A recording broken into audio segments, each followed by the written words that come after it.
সবাইকে শুভেচ্ছা। আমাদের সমুখে শান্তি পাঠাবার অনুষ্ঠানে আজকের ৫৪তম পর্ব। এ পর্বে আমাদের সঙ্গে যুক্ত হয়েছেন বিশিষ্ট লেখক, সংগঠক মৃত্তিকা চাকমা। আমাদের একটু ব্যতিক্রমী অতিথি এবার। ব্যতিক্রমী এই অর্থে আমরা এই প্রথম ৫৪টি যে পর্ব, এই পর্বের মধ্যে এই প্রথম আমরা একজন ভিন্ন জাতিসত্তার অতিথি, যিনি বাংলাদেশে জাতীয় পর্যায়ে স্বীকৃতিপ্রাপ্ত, তাকে আমন্ত্রণ জানাতে পেরেছি। মৃত্তিকা চাকমার জন্ম ১৯৫৮। তিনি রাঙ্গামাটি শহরে থাকেন। তিনি বাংলা একাডেমি পুরস্কার পেয়েছেন নাটকে। প্রকাশিত গ্রন্থের সংখ্যা ১৭। নাটক লিখেছেন ২৮-এর অধিক।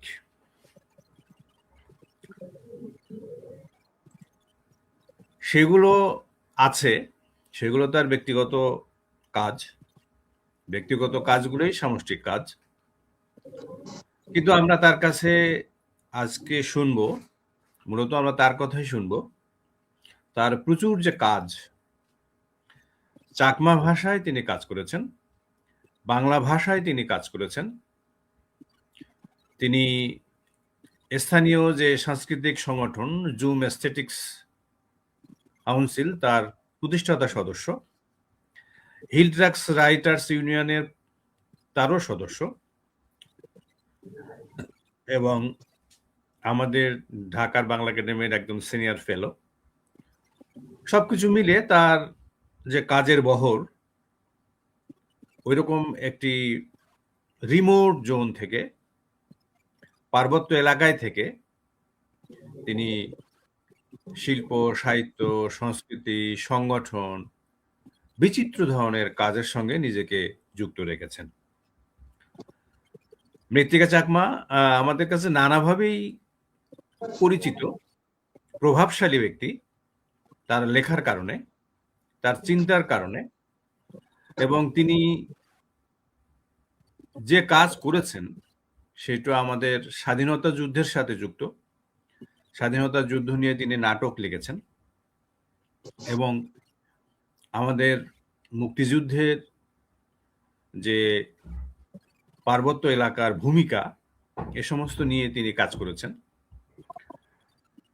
তাছাড়া আমাদের কাছে সবচেয়ে জরুরি এবং অ্যাট্রাকটিভ যে ব্যাপারটি, সেটি হচ্ছে কি, যে চাকমা ভাষায়, ভাষার যে চর্চা, নাটকের চর্চা, গল্পের চর্চা বা কবিতার চর্চা, পদের চর্চা, পদাবলীর চর্চা, গদ্যের চর্চা, সেটি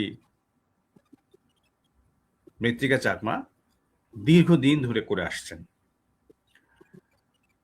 আমরা তাকে নানাভাবেই চিনি কিংবা জানি হয়তো, কিন্তু তার আসলে কাজের ভেতরের ক্ষেত্রটা, প্রাসঙ্গিকভাবে তিনি আসলে তার মেসেজটা কি, তার বক্তব্যটা কি, তার সংগ্রামের জায়গাটা কোনটা, তার লড়াইয়ের জায়গাটা কোনটা, তার রাজনীতিটা কি, কিভাবে তিনি শিল্প, সাহিত্য, সংস্কৃতি চর্চা করেন। আর আমরা জানি, যিনি নাটক লেখেন, নাটকে প্রতিরোধের শক্তি, সংগ্রামের শক্তি একটা গুরুত্বপূর্ণ ব্যাপার।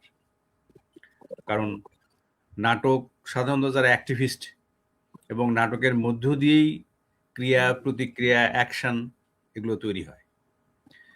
তো ওইরকম একটি জায়গা থেকে তার পাহাড়ি জনপদ, পাহাড়ি জনপদের জনজীবন, যেমন আমরা যদি তার নাটক একটা যদি বলি বান, তারপরে আমরা পদাবলী, পত্তীয় গুল, কোচপনার গান, গোঝক, ধুধু খাম, মন পরাণী, গোঝেন, একজুর মান্নেক, দিগবন সেরেতুং, মন পরাণী, এবং বাংলা ভাষায় তিনি লিখেছেন কর্মফল, এবং তার যে নিবন্ধগুলো আছে সে নিবন্ধগুলো তিনি বাংলা ভাষায় কিছু নিবন্ধ লিখেছেন, তিনি চাকমা ভাষাতেও নিবন্ধ লিখেছেন।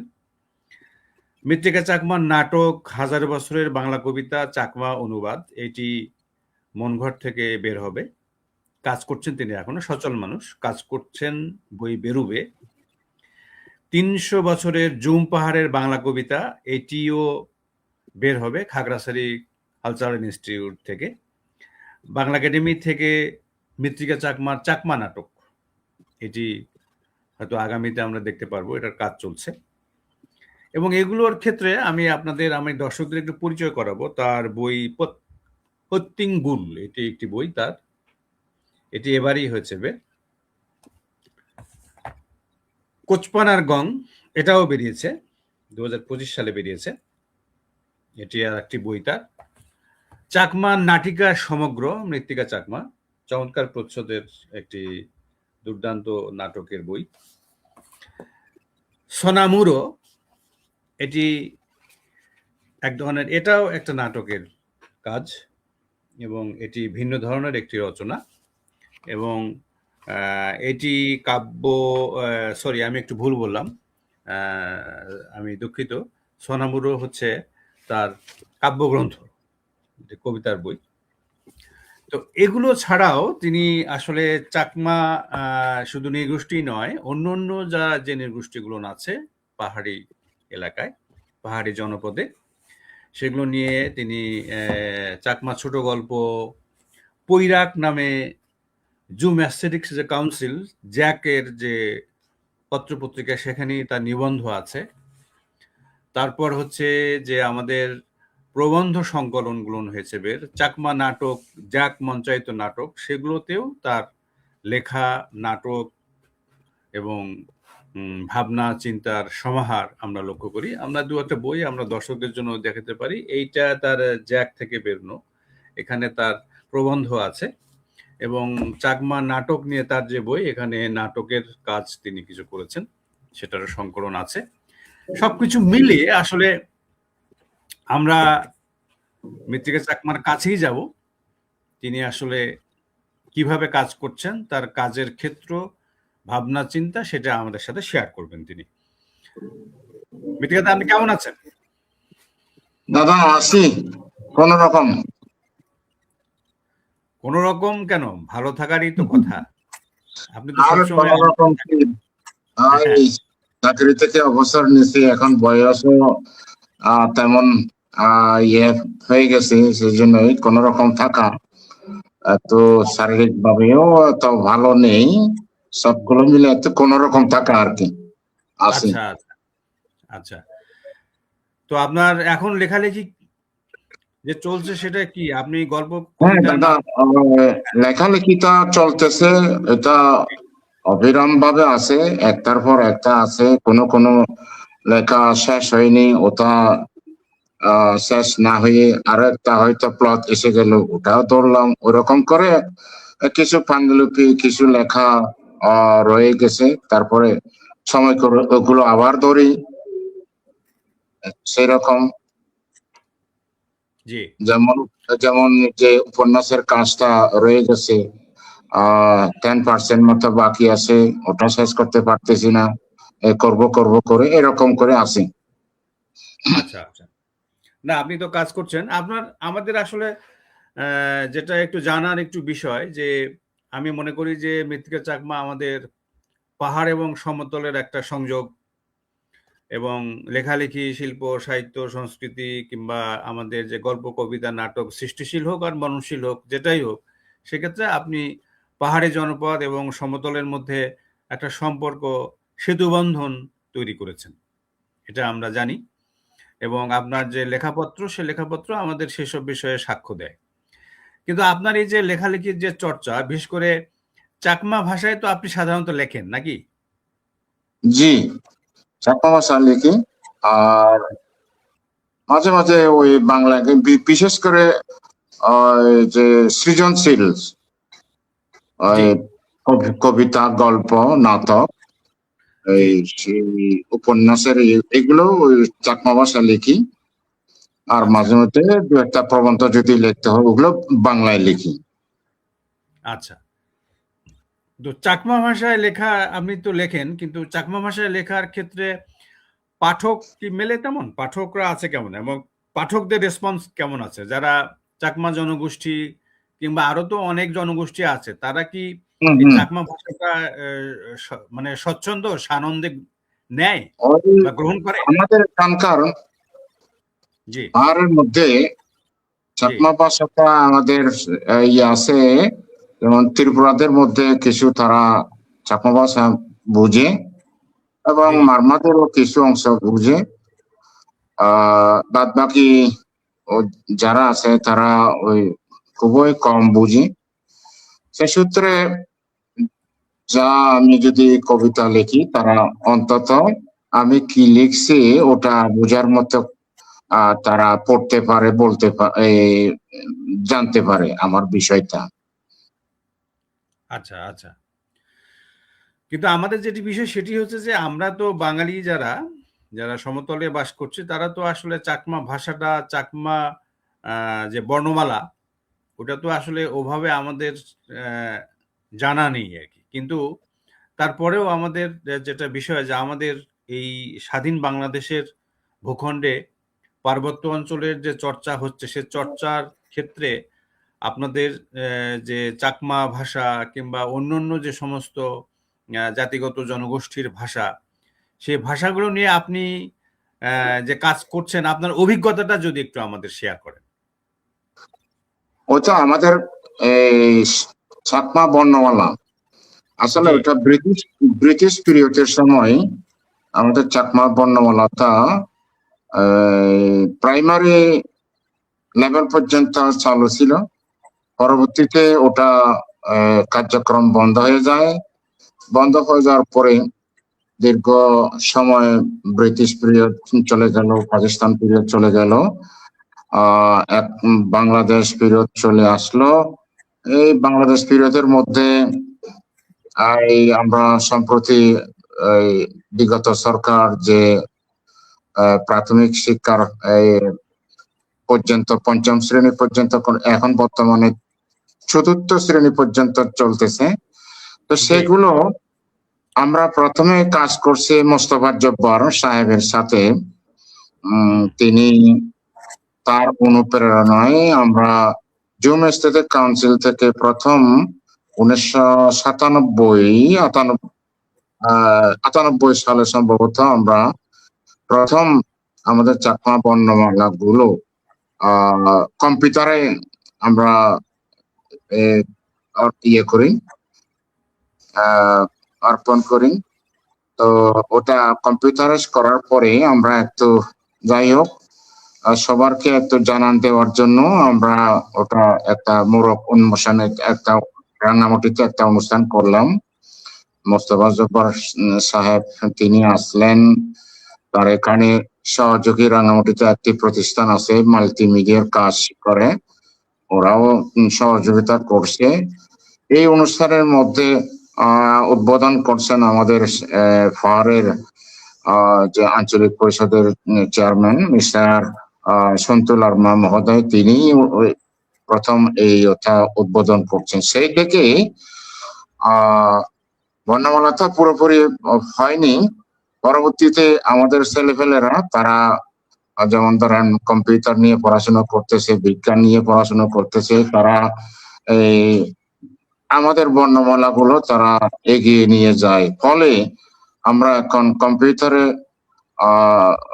ইউনিকোডের মধ্যে মধ্যে ঢুকে গেছে, ওটা আমরা এখন মোবাইলেও আমরা লিখতে পারি এখন আমাদের বর্ণমালা। আগে তো লেখা যায় না, শুধু হাতে লেখা। আমাদের এই পারিবারিক ভাবে বৌদ্ধদের মধ্যে যে তালিক শাস্ত্র আছে, ওষুধপত্র আছে, ওগুলো তারপরে যে আমাদের ওই 12 মাসে ছিল ওই মধ্যযুগের চাকমা মধ্য গীতি কবিতা গুলো, ওগুলো হাতে জি হাতে লিখতো। হাতে হাতে লিখে লিখে ওটা জনপদে এগুলো ঘুরে ঘুরে এগুলো যার যার পছন্দ হয় তারা হাতে লিখে নেয়। এরকম করে আস্তে আস্তে আমরা এখন ওই কম্পিউটার বিজ্ঞান যুগের মধ্যে প্রবেশ করি। এখন আমরা উপন্যাস লিখতেছি চাকমা বর্ণমালায়, কবিতা লিখতেছে চাকমা বর্ণমালায়, প্রবন্ধ লিখতেছে চাকমা বর্ণমালায়। তারপরে এমনি সরকারি ভাবে প্রাথমিক স্তর পর্যন্ত পড়াশোনা চলতেছে।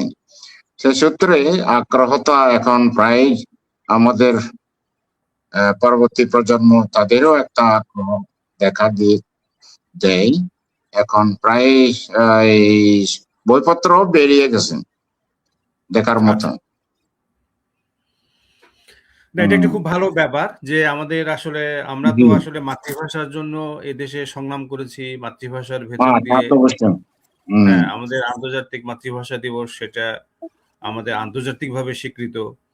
সুতরাং এখানে যে সমস্ত মাতৃভাষাগুলোর একটা বর্ণমালা তৈরি, মাতৃভাষা ইনস্টিটিউট আছে, তারা কি কিছু করছে? মৃত্তিকাদা, আমাদের মাতৃভাষা ইনস্টিটিউট, আন্তর্জাতিক মাতৃভাষা ইনস্টিটিউট, সেখানে কি তারা মাঝে মধ্যে কাজ করে আমি শুনি। তবে বিগত সরকারের সময় আন্তর্জাতিক মাতৃভাষা ইনস্টিটিউটের মহাপরিচালক 2-3টা কাজ করছে। 2-3টা কাজের মধ্যে আমি একটা কাজের মধ্যে অংশগ্রহণ করছি। সেটা হচ্ছে ওই বঙ্গবন্ধু 7ই মার্চের ভাষণটা চাকমা বর্ণমালায় চাকমা ভাষায় অনুবাদ এবং চাকমা বর্ণমালায় লেখা। এই কাজটা কয়েকজন মিলে করছে। তো তাদের সঙ্গে আমি ছিলাম। এখন তারা সেটা কতদূর কি করছে এটা জানি না। তবে ওই এরকম এত দৃষ্টান্ত না হলেও আমি তারপরেও ধন্য, কেননা বাংলা একাডেমির কাছে আমি ধন্য, যেহেতু আমাকে যে বাংলা একাডেমি নাট্য সাহিত্য পুরস্কার দেয়া হলো, পদক দেয়া হলো, কিন্তু আমার নাটকগুলো তো সবগুলো চাকমা ভাষায়। চাকমা ভাষায়। সুতরাং তারা কোনোদিনই অবজেকশন অথবা আমাকে বলে নাই এটা চাকমা ভাষায় তো আর তারা তাদের জুরি বোধে কি করছে জানি না। আমি নিজস্ব মনে করি অন্তত ভাষা সাহিত্য ভাষাকে শ্রদ্ধার সহিত দেখার জন্য, যেহেতু আমরা ভাষার জন্য লড়াই করছি, প্রাণ দিয়েছি, সেই সূত্রে ভাষার একটা কি আছে, ধৈর্য আছে, তারপরে শ্রদ্ধা আছে। সেই সূত্রে হয়তো ওই চাকমা নাটকের জন্য পুরস্কারটা আমার জন্য তারা বিবেচনায় নিয়ে আসছে। তো সেই জন্য আমি বাংলা একাডেমি কর্তৃপক্ষকে আমি ধন্যবাদ জানাই।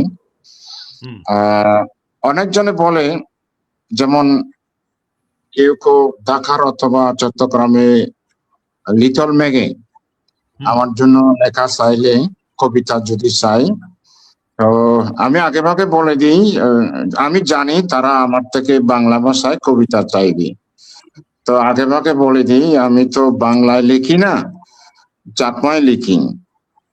তো চাকমা লিখি, প্রয়োজনে ওই কবিতাগুলো তো অনুবাদ করা যায়, কিন্তু বড় কাজগুলো তো অনুবাদ সম্ভব নয়। যেমন ধরেন নাটক, গল্প, এগুলো অনুবাদ সম্ভব নয়। তো এরকম করে তাদেরকে বলি, তো তারা প্রতি উত্তরে আমাকে বলে, এখন আপনি যদি চাকমা ভাষায় লেখেন, আপনার চাকমা ভাষার কবিতাতে যদি আমাদের লিটল ম্যাগে ছাপায়, তখন তো বৃহৎ জন পাঠক হলো বাঙালি পাঠক, তারা তো বুঝবে না। তারা তো তখন আমাদেরকে বলবে এগুলো অনুবাদ করা যায় কি না। তো সে সূত্রে আমার কথাটা হলো, যেহেতু আমরা বাংলাদেশের মানুষ, ভাষার জন্য আমরা প্রাণ দিয়েছি, লড়াই করছি, সেই ভাষার থেকে আমরা দেশ পেয়েছি। তাহলে আমার চাকমা ভাষাটা, আমাদের আদিবাসী যতগুলো আছে তাদের ভাষাগুলো, প্রত্যেকের ভাষাগুলো আমাদের শ্রদ্ধার চোখে দেখা দরকার। এটা আমি তাদেরকে বলতাম। আচ্ছা আচ্ছা, না ঠিক আছে, এটা তো তারপরেও একটা ব্যাপার যে আচ্ছা, আমি আরেকটা জিনিসের প্রতি আপনার একটু দৃষ্টি আকর্ষণ করছি, যেহেতু আপনি পার্বত্য এলাকাতেই আছেন বা বলেন। ওখানেই কাজ করছেন বিভিন্ন রকম চাকমা তো ভাষা এক ধরনের আপনার ওই এলাকায় এখন কিন্তু মানে আমি বলবো যে ব্র্যান্ডেড আর কি, এক ধরনের মানে অনেকেই লেখালেখি করছে, যেমন ওই ঝিমির ঝিমির চাকমা তিনি লিখছেন, আপনি লিখছেন, শিশির চাকমা লিখছে, অনেকেই চাকমা ভাষাতেই করছেন, কিন্তু অন্য ভাষাগুলোর হ্যাঁ, অবস্থা কি মৃত্তিকাদা? হ্যাঁ, লিখে লিখে কোনটা?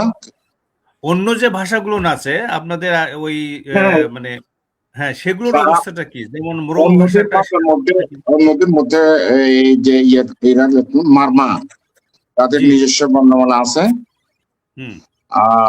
তারপরে সম্প্রতি ঐতিহ্যঙ্গা যারা আছে তারাও নিজস্ব বর্ণমালায় আহ, লেখা শুরু করছে। তবে চাকমা ভাষা, চাকমারা যেরকম নিজস্ব বর্ণমালায় এখন ফ্রি করে লিখতে পারে, তাদের মধ্যে সেরকম নয়। তারা এখনো ধরা যেতে পারে তো প্রাথমিক স্তরের মধ্যে আছে। তবে ওই মারমারা তাদের তো আগেই, বহু আগে থেকেই তাদের মারমা ভাষাটা প্রচলন ছিল।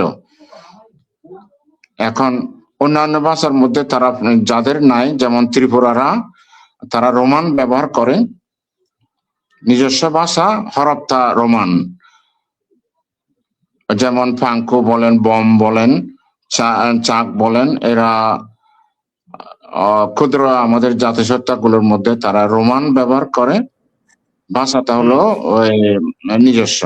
এই হুম। হুম। তো বেশিরভাগ আমরা কি করি, আচ্ছা। ওই বাংলা বর্ণে, যেহেতু বাংলা বর্ণে হলে জি। আপনি পুরোপুরি বিষয়টা বুঝতে না পারলে আপনি কিছু তো পড়তে পারবেন, যেহেতু বর্ণটা বাংলা। এই না সেটাই আর কি, সেটা হুম, আমরা দেখছি কি অবস্থা। আর আসলে আমাদের যেটা ব্যাপার সেটা হচ্ছে যে আপনার এই যে আমরা যদি নাটকের কথা বলি, কিংবা প্রবন্ধই হোক, গল্প হোক, কিংবা আপনি উপন্যাস লিখছেন এখন, এগুলোর ব্যাপার হুম, তো আছে, কিন্তু এটা তো আসলে শুধুই ওই স্টোরিটা বললেই তো আর হবে না, তাই না? স্টোরিটা বলারই হ্যাঁ, তো কোনো ব্যাপার নেই, মানে ওইটাকে তো ক্রাফট হওয়ার একটা ব্যাপার থাকে, তো সেই বিষয়গুলো কি আপনাদের ভাষায় সম্ভব? এটা এই ধরনের কাজ বা চর্চা কি হয়, বা কি অবস্থা, আমি সেটা একটু জানতে চাইছিলাম আসলে, যে লেখা তো শুধু লেখা হলেই না, লেখাটা থেকে তো আর্টের জায়গায় তো যেতে হবে, সেটা কি চলছে? যেমন নাটক লিখেছেন আপনি, নাটকের যে কাজ, সে নাটকের মধ্যে যে ডায়ালগ কিংবা যে সেন্টিমেন্ট, স্ট্রাগল বা হ্যাঁ, কনসাসের জায়গাগুলো। হ্যাঁ। আসলে আসলে জি। নাটকের কাজটা ওটা তো দৃশ্য কাব্য। জি। হুম, মঞ্চের মধ্যে নাটকের তার অভিনয়ের মাধ্যমে শ্রোতা দর্শক গুলো তারা বুঝে নিচ্ছে। যেমন আপনি নাচ, নাচের কথা বলেন, ড্যান্সের মধ্যে অনেকটা নাটকটাও আমরা, আমার নাটক যেমন ঢাকা শিল্পকলা একাডেমিতে মঞ্চায়ন করছি, তারপরে মহিলা সমিতির মধ্যে মঞ্চায়ন করছি। অনেক আহ দর্শকদের থেকে, তাদের থেকে আমরা রেসপন্স পাইছি। তারা বুঝে গেছে শরীর এইগুলোর মধ্যে অভিনয়ের মাধ্যমে। ঠিক আমাদের এখানে তো রাঙামাটিতে হোক অথবা 3 ডিস্ট্রিক্টের যে কোনো জায়গায় হোক না কেন, ভাষা তো বুঝে, 100% না বুঝলেও ভাষা বোঝার শক্তিটা, অর্জনটা সবার আছে। এভাবে আমাদের এগিয়ে যাচ্ছে নাটকের কাজটা। আর কবিতা বলেন, কবিতাগুলোতে এটা পাঠের মাধ্যমে শোনা, কিছু তারা শুনতেছে, কিছু বুঝতেছে। চাকমা ওগুলো তো তারা তো সবটাই বুঝতেছে, কিন্তু বাকিরা যারা আমাদের ইয়ে আছে, ত্রিপুরা জনগোষ্ঠী আছে অথবা মারমা জনগোষ্ঠী আছে, তারা কিছু কিছু তারা বুঝে চাকমা ভাষা। তো সুতরাং তাদের জন্য অসুবিধা হয় না। আচ্ছা, যাক আর কি, এটা আমাদের একটা মানে আশ্বস্তের ব্যাপার যে আপনি কাজ করছেন এবং আপনার সাথে আরো অনেকেই নিশ্চয়ই আছে, তারাও কাজ করছে। হুম, হ্যাঁ, কিন্তু একটি যেটা বিষয় যে ভাষার অস্তিত্ব, ভাষার লড়াই কিংবা ভাষাকে এক ধরনের টিকিয়ে রাখা, এই বিষয়গুলো তো একটু একটু জটিল বিষয় আর কি, একটু হ্যাঁ। শক্ত ব্যাপার আর কি। আপনাদের ওই এলাকায় এবং আপনারা যে কাজ করছেন প্রতিকূলতার মধ্যেই তো, সেখানে কি কোনো সমস্যা হয় মানে কাজ করতে গিয়ে, কিংবা আপনাদের যে হ্যাঁ, সেটা একটু না, যদি এগুলোর মধ্যে আপাতত এগুলোর মধ্যে প্রতিকূলতা সমস্যা দেখা দেয়নি। তবে ওই আমরা যখন এই 81 আমাদের সংগঠন জুম স্থিতি কাউন্সিল আমরা 80 থেকে শুরু করছি, 81, 82, 83 থেকে আমরা নাটক, চাকমা নাটক মঞ্চে আনার শুরু করি। তো মঞ্চে আনার তখন তো সেই সময়টা ছিল একটু খুবই সংকটাপন্ন সময়।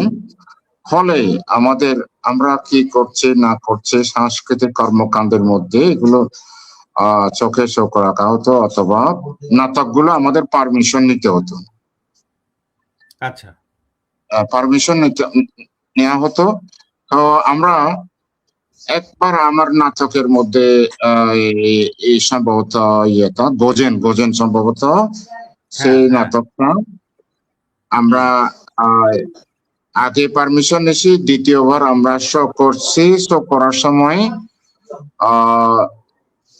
পুলিশ গিয়ে আমাদেরকে নাটক শো করার একটু আগে তারা গেছে, বলতেছে এটা ইয়ে লাগবে, ওই প্রশাসন থেকে অনুমতি লাগবে, অনুমতি ছাড়া ইয়ে করা যাবে না। তো আমাদের ইয়েটা হলো আমরা এই নাটকটা আগে আমরা অনুমতি নিয়েছি।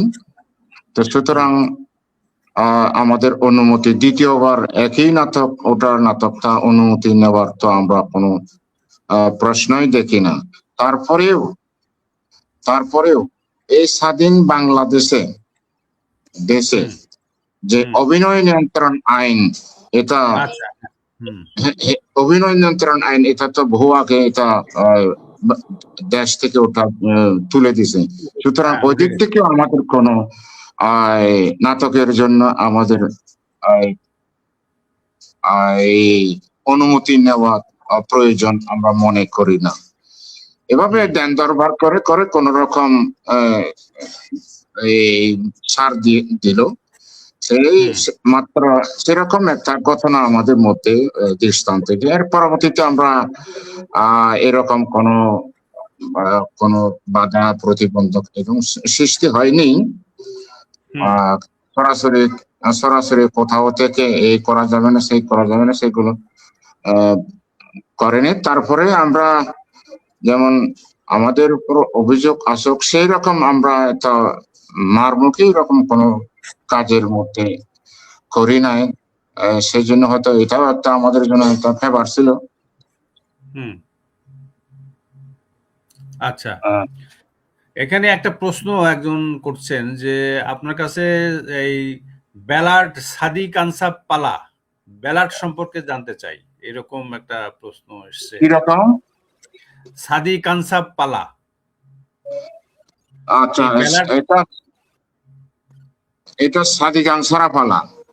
জি, এটা হচ্ছে মূলটা হলো সাদিক আনসারা পালা। এটা আমাদের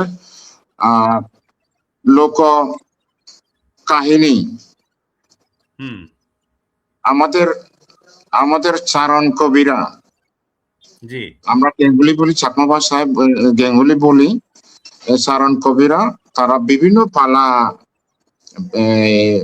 পর্ব দিয়ে তারা গান গেয়ে থাকে সারা রাত্রিটা। তো ওই সাদি গান ছাড়া সেটা একটি বেলত একটি অংশ। তো সাদি গান ছাড়া পালাটা হলো আমাদের কাহিনীর মধ্যে, সে কাহিনীর মধ্যে আছে আমাদের অবস্থান ছিল চট্টগ্রামে, বর্তমানে চট্টগ্রাম শহর, বঙ্গোপসাগরের ভূগোল 32 যে শহরটা কক্সবাজার হইয়া একেবারে এদিকে ফেনী সোনামুড় এগুলোর পর্যন্ত এই সাদিগাং তখন এই সাদিগাংটা চাকমারা বসতি স্থাপন করছে বর্তমানে যেটা চট্টগ্রামের কমিশনার অফিস যে পাহাড়টা আপনি দেখছেন সম্ভবত জি শহর নিম্ন অঞ্চল থেকে অনেক উপরে সিঁড়ি দিয়ে উঠতে হয়।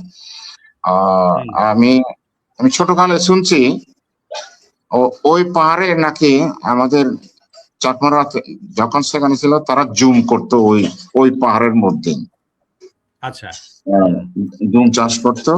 পরবর্তীতে ওটা আমরা ক্রমে যখন এই উত্তর পূর্ব দিকে যখন আমরা ধাবিত হচ্ছি তখন সেই পাহাড়ের মধ্যে যখন ওই কমিশনার কার্যালয় উঠতেছে তখন অনেকজন আমাদের থেকে মিস্ত্রি চলে গেছে কাজ করতে, এটাও শুনছি আমি।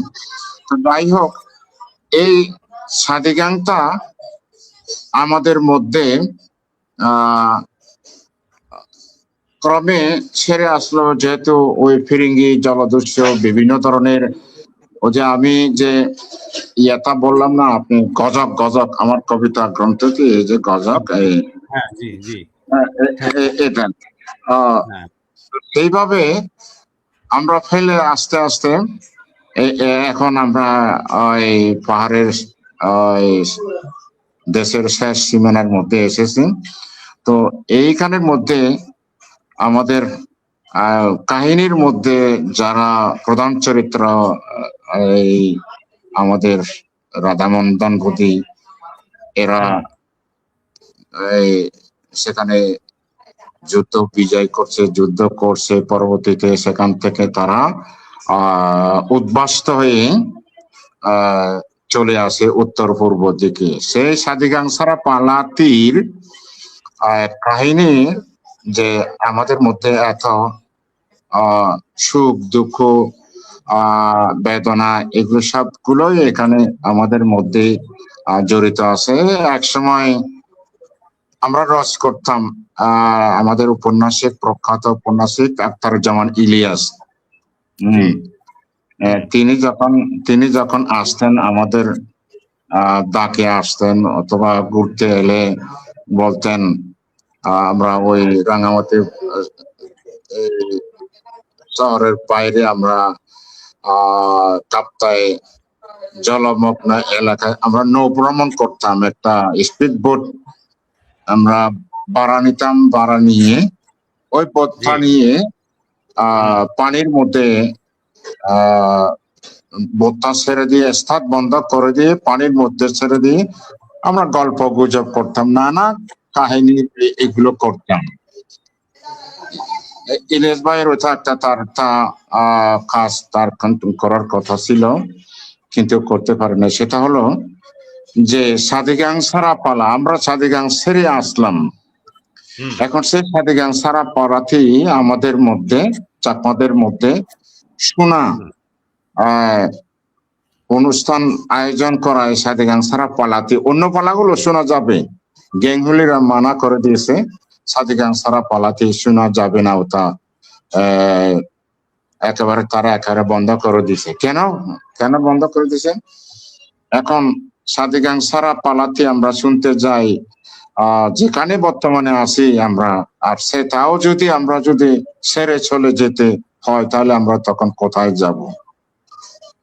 সেই জন্য গেঙ্গুলিরা ওটা মানা করে দিয়ে গেছে। এখন সেটা আমাদের কিংবদন্তি কাহিনীর মধ্যে, লোক কাহিনীর মধ্যে লেখা।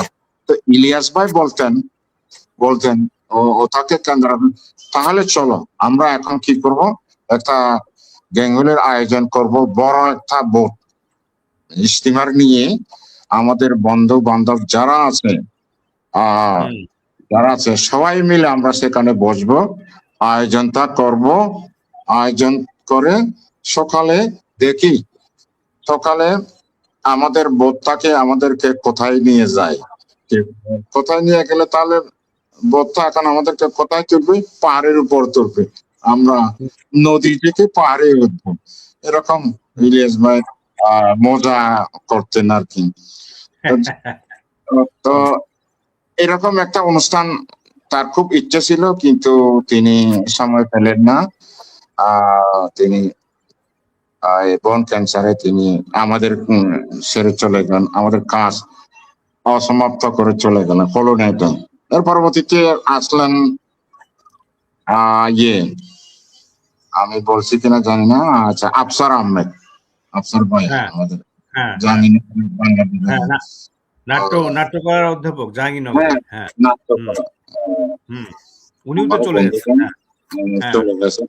আর তিনি, তারও একটা ইচ্ছা ছিল, তিনি এখানকার প্লট নিয়ে তিনি একটা বিশাল একটা উপন্যাস লিখবেন। তো উপন্যাসের প্লটটার জন্য তিনি কি করবেন, স্টিমার একটা নেবেন, সেখানে খাবো, রান্না বান্না করার সমস্ত কিছু আমরা করব ওখানে, আমাদের বাবুর্চি থাকবে, আর যেখানে বাজার প্রয়োজন সেখানে বাজারে গিয়ে আমরা যা যা প্রয়োজন সেখান থেকে সংগ্রহ করা। এখন বোধটা যাবে কোথায়, একেবারে ইন্ডিয়া বর্ডার পর্যন্ত।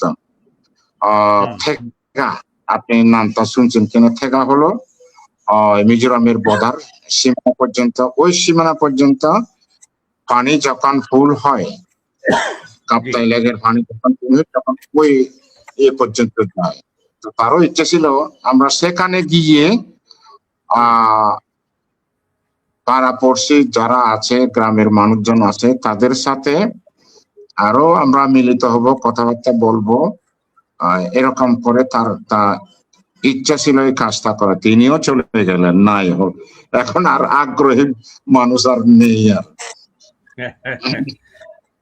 আচ্ছা, যাই হোক আর কি, এখন এগুলো আমাদের মানে মেনে নিয়েই তো চলতে হবে। এখন নিশ্চয়ই কাজের অবস্থা কি? কি কাজ মানে যারা এইভাবে ভাবছেন বা চিন্তা করছেন তারা কাজ করতে পারছেন বা চলছে কাজকর্ম আপনাদের মধ্যে? কোনটা দাদা? এখন কি কোনো কাজ চলছে এই ধরনের, যারা যে কাজগুলোর প্ল্যান ছিল সেই কাজগুলো কি আর কেউ করছেন এখন? এখন এটা চলতেছে না, তবে কিছু কিছু প্রাচীন পুঁথি অথবা পালা, এগুলো কিছু কিছু পাত উদ্ধার, বাংলা বন্ডে পাত উদ্ধার হয়ে গেছে। ওই ভাষাটা চাকমা, মধ্যবর্তী বাংলা চাকমা, ওই এরকম আর কি। এগুলো পাত উদ্ধার হয়েছে, এখন হয়ে গেছে ওই পুস্তক আকারে বইও বেরিয়ে গেছে। ওটা আমাদের এই কালচার ইনস্টিটিউট রাঙামাটি, ওটা 2-3টা বের করছে, যেমন রাধানন্দন পুঁথির পালা একটা বের করছে। তারপরে আরো যে আমাদের এই যেটা পালা, তারপরে করছে আমাদের যেমন তাঞ্জেবি পালা, তারপরে এরকম পালাগুলো কিছু কিছু কাজ করছে। এখন আর করতেছে না আমাদের কালচার ইনস্টিটিউট। তো তারা তো করলে পারে, কিন্তু করতেছে না, কারণ সরকার তো দিচ্ছে টাকা। তো না করার কারণে আমাদের আরো প্রাচীন ইতিকথা, প্রাচীন লোককাহিনী অনেক অনেক রয়ে গেছে। এগুলো তো ব্যক্তি পারপাসে এটা সম্ভব নয়, কারণ এগুলো সরকারি প্রতিষ্ঠান আছে, সরকার তো টাকা দিচ্ছে। তো সরকার তো আমার তোমাদেরকে টাকা দিতে পারবো না, কি অযথা টাকা খরচ করে, এগুলো তো সরকার বলতেছে না, সরকার দিচ্ছে। কিন্তু আমাদের কাজ করার সদিচ্ছা ব্যক্তিগুলো, প্রতিষ্ঠানের কর্মকর্তার তাদের সদ ইচ্ছার উপর নির্ভর করে এই কাজগুলো করা। জি জি। এখন যেটি বিষয় যে আমি আপনার যে সমস্ত লেখাপত্র দেখলাম এবং নাটক যেগুলো আছে সেগুলোতে যেটা আমার কিছু তো ইন্ট্রোডাক্টরি বাংলায় আছে, আমি চাকমা তো বুঝি না, কিন্তু যেটি বিষয় সেটা হচ্ছে যে ইন্ট্রোডাকশনে দেখতে পারলাম যে অধিকাংশই লোককথা, লোকপুরাণ, উপকাহিনী, তারপর হচ্ছে লোকজ জীবন, তারপর আপনাদের জুম চাষ এবং জুম চাষ কেন্দ্রিক যে জীবনযাপন এবং জুম চাষ করতে গিয়ে যে প্রতিরোধ বা সংকট কিংবা তাদের যে শ্রম, তাদের যে লড়াই, এই জিনিসগুলো নিয়েই লেখা হয়েছে বেশিরভাগই। হুম হুম হুম এবং এবং এখানে আমরা দেখতে পাচ্ছি যে নাটকের মধ্যে কিছু ওই যে মিথ থাকে আপনাদের আপনাদের বিভিন্ন থাকে থাকে। মিথ গুলো নিয়ে কিছু কাজ আছে। তারপর হচ্ছে যে কিংবদন্তি দিয়ে নিয়ে কিছু লেখা আমি দেখতে পারলাম। এবং আপনার যে মুক্তিযুদ্ধের নাটক সেটাও আমরা দেখতে পারলাম যে ওই অঞ্চলের মানুষের মুক্তিযুদ্ধের যে প্রতিরোধ সেই বিষয়গুলো নিয়ে নাটক লেখা হয়েছে, লিখেছেন আপনি হুম হুম এবং আরো অনেকেই লিখেছে। তো সবকিছু লিখেছে। মিলে সবকিছু মিলে আমাদের যেটা বিষয় যে আপনাদের ওই এলাকাটাতে যে কাজকর্ম যেগুলো হচ্ছে সেটা কিন্তু কম না। অনেকেই করছে, সদিচ্ছা তো আছেই, অনেকেই কাজ করছে, কাজ করার ক্ষেত্রে আছে, কিন্তু সেটা হচ্ছে কি আমাদের এইদিকে যে এগুলো যদি সাথে সাথে চাকমা থেকে বাংলায় অনুবাদ হতো তাহলে জিনিসটা আমার মনে হয় যে আরো বেশি একটু হুম ব্যাপকতা হুম বিস্তার পেত। চাকমা হ্যাঁ হ্যাঁ। ভাষা জি এটা যেমন ধরেন সাথে সাথে চাকমা অনুবাদটা হতো, তাহলে আমাদের সেতু বন্ধনটা আরো বৃদ্ধি হতো জি সবার সাথে। যেমন ধরলো, যেমন বাংলা একাডেমি আমার থেকে নাটক আহ, নিচে 5টা নাটক জমা দেওয়ার জন্য বলছে, এবং অনুবাদ সহ। হুম তো যাই হোক, আমি তাদেরকে বললাম এটা অনুবাদটা যদি, এমনি তো নাটকটা তো আমার লেখাই আছে, তো ওটাকে অনুবাদ করতে গেলে একটু সময় লাগবে। আহ তখন আমাকে বলা হলো লাগুক, অসুবিধা নেই, হুম অসুবিধা নেই, লাগুক, আপনি কাজটা করেন, অনুবাদটা করেন, অনুবাদটা করে আমরা বই আকারে ছাপবো।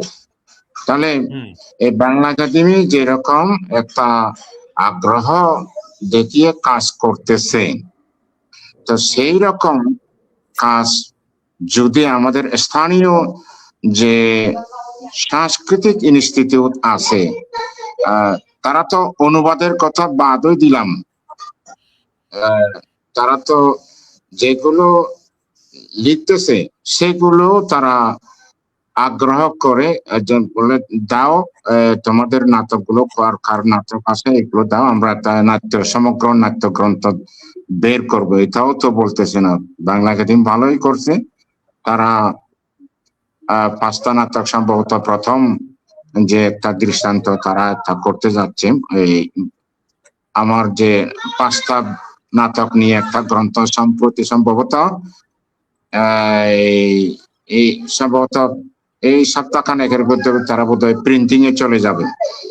জি তো আমরা যদি এরকম যদি আগ্রহ পাই, যেমন ধরেন আপনি কিছুক্ষণ আগে যে বললেন যে আন্তর্জাতিক মাতৃভাষা ইনস্টিটিউট, জি তো তারাও এই কাজগুলো করতে পারে, কিন্তু তারা কি হুম কাজ করতেছে আমি জানি না।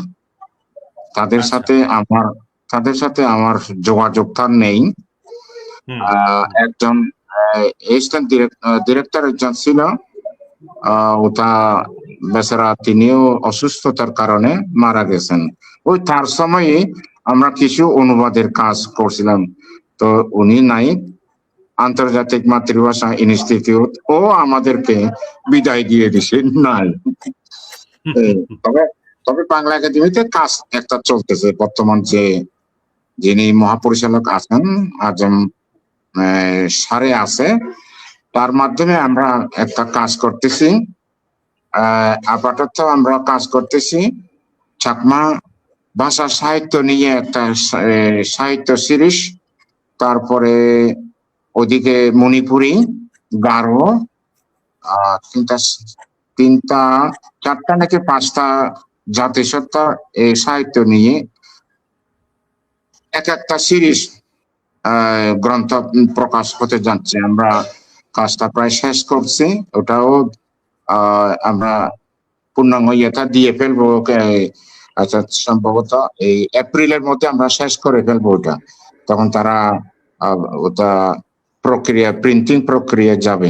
অর্থাৎ একসাথে ওদিকেও আবার এই খুমি পার্বত্য চট্টগ্রাম থেকে চাকমা আছে, আর খুমি জাতিসত্ত্ব আছে বান্দরবান অঞ্চলে, তার ওদিকে সিলেট অঞ্চলে মণিপুরি আছে, তারপরে এই ময়মনসিংহ গারো আছে, তারপরে ওইদিকে উত্তরবঙ্গ থেকে বোধহয় সাঁওতাল না কোন একটা ওদিক থেকে আছে। জি, হ্যাঁ। তো এটা একটা যাই হোক আর কি কাজ চলছে। এখন যেটি বিষয় সেটা হচ্ছে আপনি আমাদের একটু চাকমা ভাষা শোনান। চাকমা ভাষা শোনাবো? আপনি আপনার আপনার লেখা যে কবিতা একটু পড়ে যদি আমাদের একটু শোনান, আমাদের সময়টাও শেষের দিকে। আর পরে শোনাবো নাকি? আরে তো হ্যাঁ, একটু চোখে দেখা একটু এত সমস্যা তো। ও আচ্ছা, আপনি একটু পড়তে পারলে আমাদের আমাদের একটু কোচপানার গং থেকে পড়ে শোনাতে পারেন। ও সেটা তো ইয়া, সেটা তো নাটক। না না, এটা হলো ওই গল্প।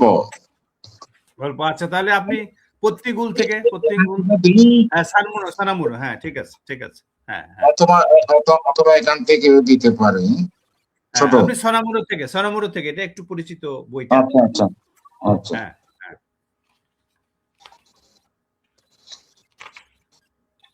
আর আপনি তো বাংলাও জানেন, সুতরাং আমাদের একটু মানে আমরা যাতে কমিউনিকেট করতে পারি সেটা। হুম।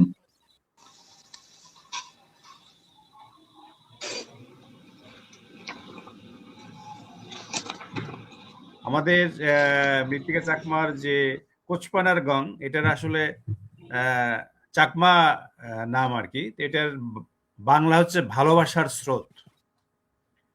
কোচপানার হ্যাঁ গং, এটা ভালোবাসার স্রোত, এটার হচ্ছে বাংলা নাম। আর তারপরে আমরা এই যে সনমুরো যেটা তিনি পড়ছেন, যেখান থেকে তার কবিতা পড়ছেন, এটার বাংলা নাম হচ্ছে সোনালী, সোনালী পাহাড়। তাই তো দাদা? হ্যাঁ হ্যাঁ, হ্যাঁ, ওটা দেখি। সোনালী পাহাড়টা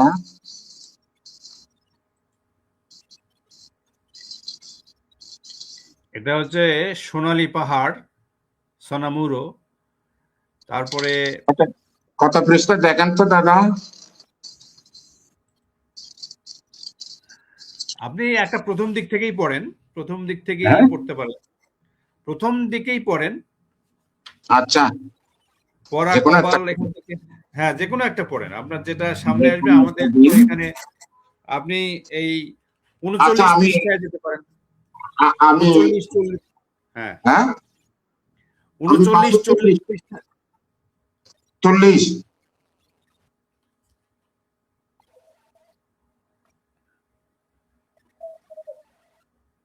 পড়ুন পড়ুন। আমাদের হ্যাঁ আমাদের অনেকে, 40 পৃষ্ঠা হলো ফেজারা, যে ছোট, হ্যাঁ পড়েন, এটা হ্যাঁ থেকে। পড়েন, জি জি, ছোটটাই পড়ুন। হ্যাঁ ফেজরা, এটা হচ্ছে ফেজরা মানে বাংলা যদি বলা হয় ওটাকে ফেজরা মানে অসুস্থ। আচ্ছা, মানসিকভাবে, মানসিকভাবে শারীরিকভাবে যারা অসুস্থ, এটা আমরা ওই ফেজরা রোগ ব্যাধি হলে, অসুখ হলে ওটাকে ফেজরা বলে। তো সেটা নিয়ে আমার কবিতাটা হচ্ছে: বাম খেলাং মন ফেলাং, জিন্দি জাং মন ফগন,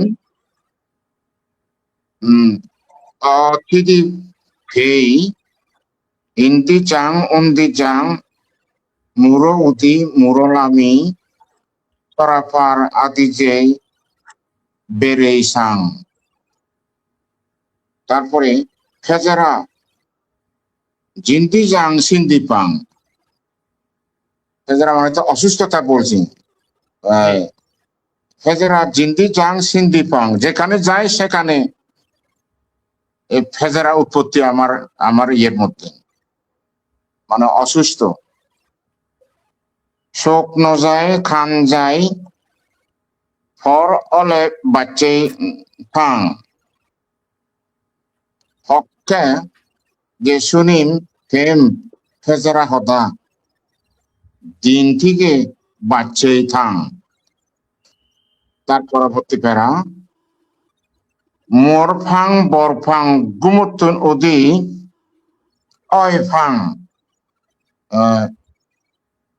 bet heyet berei thangai heye joga ফেসেরা থান আচ্ছা শরীরের সর্বক্ষণ ওই ফেজেরা অসুস্থ, ধরেন আমার হাতে অসুস্থ, পায়ে অসুস্থ, মুখে অসুস্থ, শরীরে অসুস্থ, এই আচ্ছা তারপরে যেখানে যাই, আমি নদীতে যাই, জঙ্গলে যাই, পাহাড়ে যাই, সেখানেও অসুস্থ। হুম হ্যাঁ, বাহ আসলে আমাদের সব ভাষার মধ্যেই তো একটা সুমিষ্ট একটা আলংকারিক ব্যাপার আছে, হ্যাঁ আছে দাদা, অবশ্যই আছে। মেটাফোরিক একটা ব্যাপার আছে। তার কারণ মানুষের মন তো মনই তো ভাষা তৈরি করে। সুতরাং আমাদের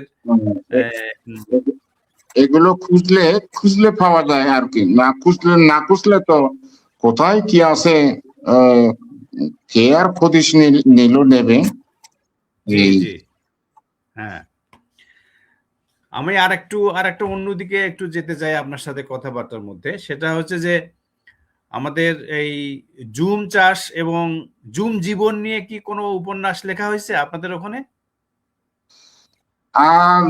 ছিটে পোতা হয় কাহিনীর মধ্যে নিয়ে আসছে, একেবারে স্পেশাল জুম চাষ কি এরকম করে আসে নাই। জি,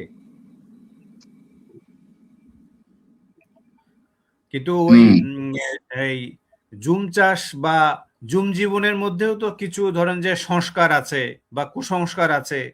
আছে আছে, ওই যে আপনি বললেন না মিট আছে, জি জি ওই জুম দেবতা, ওগুলোর মধ্যে আমি আমার ইচ্ছে হচ্ছে আমি এই পার্টটা এই বছর আমি জুম করব। জি হ্যাঁ, তো দেবতা যদি আমাকে না দেয়, আমাকে যদি সাপোর্ট না করে, আমি সেই পাহাড়টা আমি জুম চাষ করতে পারবো না। তো যে কোনো ভাবে সে আমাকে মানা করবে, বিভিন্ন উপমা উপকরণ অথবা রোগ ব্যাধি অসুখ বিসুখ অথবা স্বপ্নে দেখা, আমাদের যে স্বপ্নের দেখাটা এটা একটা আমাদের বিশ্বাস আছে যে, যেমন ধরা যেতে পারে আমি এই পাহাড়ের ইয়েটা আমি এই বছর জুম করব, জুম করার জন্য আমি স্পেশাল আমি কি করব ওটা উদ্বোধন করে আসলাম, যাতে অন্য কোনো মানুষ সেই জায়গাটা গিয়ে দেখে, তারও ইচ্ছে যদি হয় এখানে সে জুম করবে। পরে দেখা গেল ও এখানে তো একজন জুম করার জন্য সে নির্দিষ্ট একটা জায়গা সে ফুটে গেছে, তাহলে আমি আর সেখানে করবো না, আমি আর অন্য জায়গায় যাব। তো সেই পরে ওই যে লোকটা জুম করার জন্য সে গেছে, সেখান থেকে সে জুম দেবতাকে অথবা তাকে উদ্দেশ্য করে বলবে আমি এটা জুম করতে যাব সামনে সিজনের মধ্যে, আপনি আমারে ভালো মন্দ আমাকে সহযোগিতা করবেন, যদি অসুবিধা হয় তাও আমাকে বলবেন, এরকম করে জুম দেবতা তাকে স্বপ্নে দেখায়। অথবা জুম দেবতাকে যদি আপনি অসন্তুষ্ট করেন, সন্তুষ্ট নাই থাকে, তাহলে আপনাকে বিভিন্নভাবে নাজেহাল করবে, এরকম আমাদের মধ্যে মিথ বিশ্বাসটা আছে। বাহ, তো সুতরাং আমার ইচ্ছা আমি জুম করব না, তো পারবো না। খুবই ইন্টারেস্টিং আসলে বিষয় এগুলো আসলে আমাদের এই কাহিনী আর জুমটাও করব, যে জুমটা আমি এই বছর চাষ করলাম, আরো সামনে বছর যেহেতু ভালো ধান উৎপন্ন করছি, ফসল পাইছি, আরো সামনে বছর করব না, করা যাবে না, সামনে বছর করা যাবে না। আচ্ছা। ওটা ওটা ওটা আপনি শুনছেন কিনা কি জানি না। ওটাকে মাটিটাকে আরো আমাদের কি করতে হয়, উর্বরতা বৃদ্ধির জন্য কমপক্ষে 3 বছর বিরতি দেয়। তো সামনে পরবর্তী আরো 1 বছর অন্য জায়গায় চলে যাবে। যাতে এই বছর যেটা আমি চাষ করলাম এটা আমি পরবর্তী বছর করব, সেটা না আমি 3 বছর পরে আবার আসবো। সেটা ওই আমাদের সামাজিক ভাবে এটা ও ধরে নেওয়া হয়, এটা তো অমুক অমুক গত বছর গত 2 বছর আগে করছে, 3 বছর আগে করবে, সেই জন্য জায়গা ওই ওই যে আমার বইটা আর কি গজব করে না আর কি। যেহেতু জানা আছে এটা অমুকে করছে, তার জন্য সেটা সেটা খালি রেখে দেবে, অন্য জায়গা খুঁজবে। কারণ জায়গা তো বিশাল জায়গা, এখন আর সেই জায়গা তো নাই। আর এখন সব গাছ বাস ধ্বংস হয়ে গেছে, এখন মাটি উর্বরতা কমে গেছে। বিশেষ করে আমাদের এই যে সেগুন গাছ, ফরেস্ট অফিস সেগুন গাছ আমাদের প্রাকৃতিক গাছ, প্রাকৃতিক ভাবে উৎপন্ন হওয়ার গাছ আর এখন আর নেই। যে গাছগুলো পশু পাখিরা বীজ বপন করে সেই গাছগুলো এখন আর নেই। এখন ওই সেগুলো ধ্বংস করে সেগুন গাছ রোপণ করা হচ্ছে।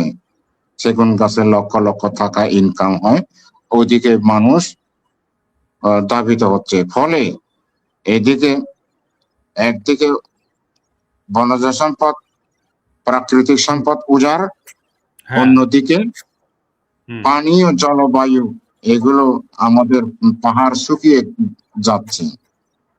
যেহেতু বৃষ্টির পানি ধরে রাখার মতো বৃক্ষ নেই,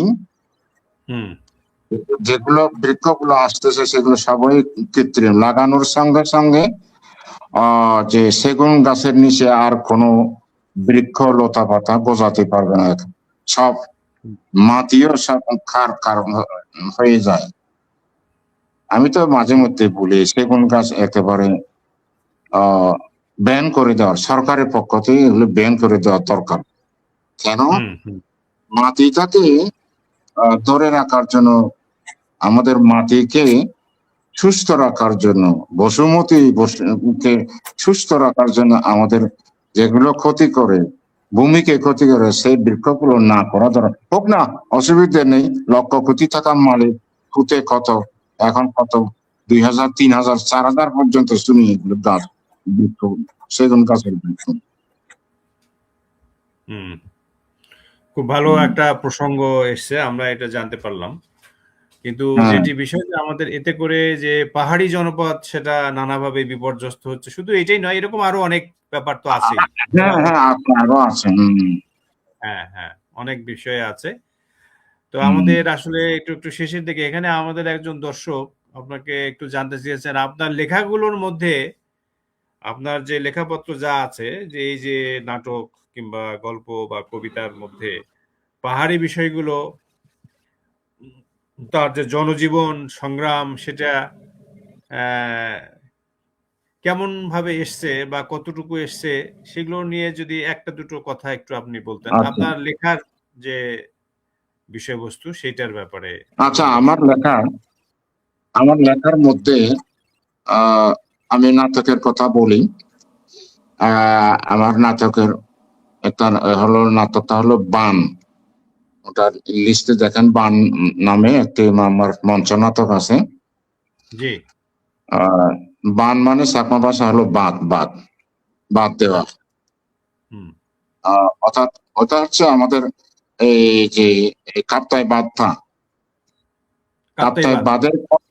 কাপ্তাই বাঁধের ফলে আমাদের এখানকার এই অঞ্চলের মানুষ, বিশেষ করে চাকমাদের মধ্যে এটার উপর বেশি প্রেসার পড়ে যায়। কারণ রাঙামাটি ডিস্ট্রিক্টটা চাকমা অধ্যুষিত অঞ্চল, তো চাকমারাই বেশি ক্ষতিগ্রস্ত হয়েছে। তো সেই বার্তাকে নিয়ে আমার ওই বান নাটকটি তখন, অর্থাৎ সেটা আমার শিশুকালে ছোটকালের ওই আমার দেখা, ফলে জি আমার সেগুলো আমি ছোটকালে আমাদের রাঙামাটির অদূরে হলো আমার জন্মস্থান। তো সেখান থেকে আমার বাদের ফলে সাইটের আমার পরিবার, মা বাবারা তারা যেহেতু জমি জমা বিটাবারে সমস্ত ডুবে গেছে, ফলে আমাদের আর থাকার এখানে জায়গা নেই। জায়গা থাকলেও কি দিয়ে আমাদের প্রাণ রক্ষা করব, বাঁচাবো, কি খেয়ে আমরা জীবন ধারণ করব। তখন আমাদের পরিবার, মা বাবারা তারা চলে যায় একেবারে ওই লোগাং নামক স্থানে। লোগাং তো শুনছেন, এটা আমাদের বিভিন্ন সময় লোগাং ওই আলোচনার মধ্যে আছে। সেই লোগাঙে চলে যায়। সরকারও ওখানে নিয়ে যায় আমাদের ইয়েতে, পরিবারগুলো সেটেল করে ওখানে বসতি দেয়। কিছু কিছু আমাদেরকে জমি দিয়েছে, আর বাদ বাকিগুলো যাদের একটু টাকা পয়সা আছে তারা সেখান থেকে তারা কিনে নিছে, অথবা জঙ্গল জমি উৎপাদন অথবা এইরকম কোন পরিত্যক্ত জমিগুলো আমাদের যারা চলে গেছে তারা সেগুলো উৎপাদনমুখী কাজ করে জমি জমা সৃষ্টি করে। তো এই বিষয় নিয়ে আমার বান লেখা নাটকটি। নাটক, আচ্ছা, হ্যাঁ। খুব আর কি আমাদের অনেক একটা নতুন বিষয় আপনার সাথে কথা বললে তো আসলে ভালোই লাগছে, এবং অনেক বিষয় সম্পর্কে আমরা জানতে পারছি, যেটা আমাদের এই সমতলে কিন্তু এগুলো নিয়ে আমাদের একটু কথাবার্তা আলাপ আলোচনা কম হয়। এবং আমাদের যোগাযোগেরও একটা দূরত্ব, সম্পর্কের ক্ষেত্রেও একটা ঘাটতি এসব আছে। আর একটু সংস্কৃতিগত, জাতিগত কিছু ভিন্নতার কারণ তো আছেই। ফলে যেটা বিষয় যে আপনারা যে কাজ করছেন এই কাজগুলো আমাদের আসলে এই বৈচিত্র্য যদি না থাকে তাহলে তো আমাদের ঐক্য থাকবে না। বৈচিত্র্য হ্যাঁ, এবং বিভিন্ন জাতিগোষ্ঠীর যে সংস্কৃতি, তাদের যে কিংবদন্তি, তাদের যে মিথ, তাদের যে সমস্ত ভাবনা চিন্তা অনুভব এবং তাদের মধ্যে যে অনুরাগ আছে, এইসব বিষয়গুলো একটা মানবিক যে ব্যাপার, মানবিক সত্তা আমরা যেটাকে বলতেছি, যে এই যে অন্তর্ভুক্তিমূলক যে সমাজের কথা আমরা বলছি, সেখানে তো সবাইকে নিয়েই আমাদের কাজ করতে হবে এবং সবার সংস্কৃতি, সবার ভাবনা চিন্তা সেটাকে শেয়ার করতে হবে, বাঁচাতে হবে। আমরা সেটাই চাই, কিন্তু সেটা কতটুকু হচ্ছে এটার জন্য তো একটা রাষ্ট্রীয় পৃষ্ঠপোষকতারও ব্যাপার আছে। সেটা কতটুকু হচ্ছে, কতটুকু পাচ্ছি আমরা, কিংবা আপনাদের নিরাপত্তার ব্যাপার আছে, আপনাদের যে জুম অ্যাস্থেটিক্স এরিয়া সেটাকে সমৃদ্ধ করা, সেটাকে সুরক্ষা দেওয়া, এগুলোর ব্যাপারও তো আছে। তো সবকিছু মিলে মৃত্তিকাদা আপনাকে অনেক অভিনন্দন। আপনি প্রচুর কাজ করছেন এবং আরো কাজ করেন, নিশ্চয়ই আমাদের সাথে আবার দেখা হবে। তো আমাদের এই যে সমতল এবং পাহাড়ি যে মেলবন্ধন, এটা একটু সুদৃঢ় হোক, এ ব্যাপারে আপনি একটু কিছু যদি বলেন আমাদের, আমরা একটু শেষ করব। হ্যাঁ, বলেন।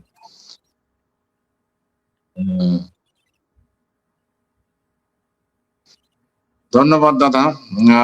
এবং সেই সঙ্গে আমি আমাদের যারা আমাদের এতে দেখতেছে অথবা অংশগ্রহণ করছে শ্রোতা দর্শকদেরকে, তাদেরকেও আমি ধন্যবাদ জানাচ্ছি।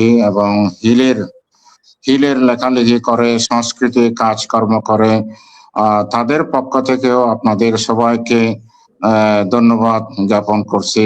আপনারা সবাই ভালো থাকেন, আমরাও যেন ভালো থাকি, একসাথে যেন আমরা আমাদের কাজ, সংস্কৃতির কাজ, মেলবন্ধনের কাজগুলো আমরা এগিয়ে নিয়ে যেতে পারি, এই আশা আমি আপনাদের থেকে ব্যক্ত করছি। ধন্যবাদ সবাইকে।